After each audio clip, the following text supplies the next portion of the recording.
So every so often I'll think to myself, like, am I actually autistic or not? Because I never paid $1,000 to get diagnosed professionally, right? But then the other day at work, my coworker's like, I just got this new job, okay?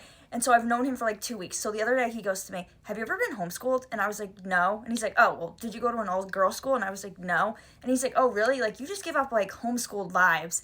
And I'm like, oh, are you trying to say that I'm socially awkward? And he's like, no. You just like give me homeschooled vibes, right? And in my mind, I'm kind of thinking like, is he trying to say that I have autism? So then I say to him, like, what, are you trying to say that I have autism or something? And he's like, well, no, but do you? And I was like, I don't know, like, I think that I do. My mom thinks that I do. Like, I never went to get professionally diagnosed, but I am with ADHD and dyslexia from second grade, right? And he's like, okay, like, yeah, I think that you do. Like, I didn't want to ask you straight out, so that's why I was being like, or are you, like, homeschooled? I was trying to, like, I don't know, I guess, like, he was trying to say something to then get me to reveal what he wanted to ask me, right? And then, so this job is, I'm the outreach run coordinator for a nonprofit, so I work with the volunteers and stuff, and he's like, and one of the volunteers asked me if you were autistic. And I was like, what? It was like one of the core volunteers. It's like this older lady, she's like 60 or something.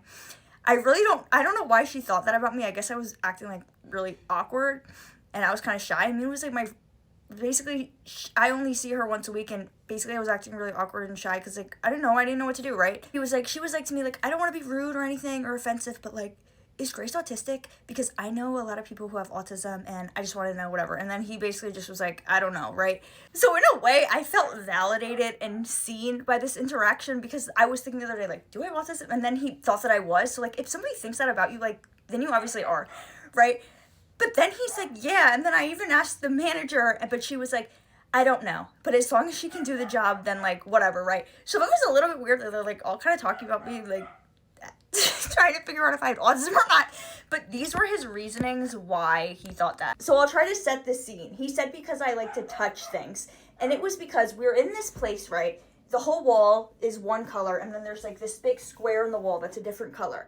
So I just went over to it, and I just felt it, like this. Or, like, I was like this, okay? Obviously, it was a different texture than other stuff.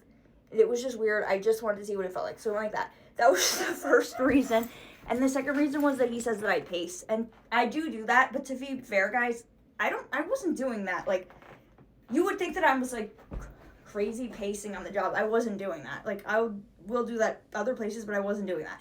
It would just be, like, if, say, we're talking, the three of us, with, like, the manager and him and me, and then, like, I'll maybe move over here, and then I'll, like, move back over here, like, every 5 minutes. Like, I wouldn't say that I was actually, like, pacing.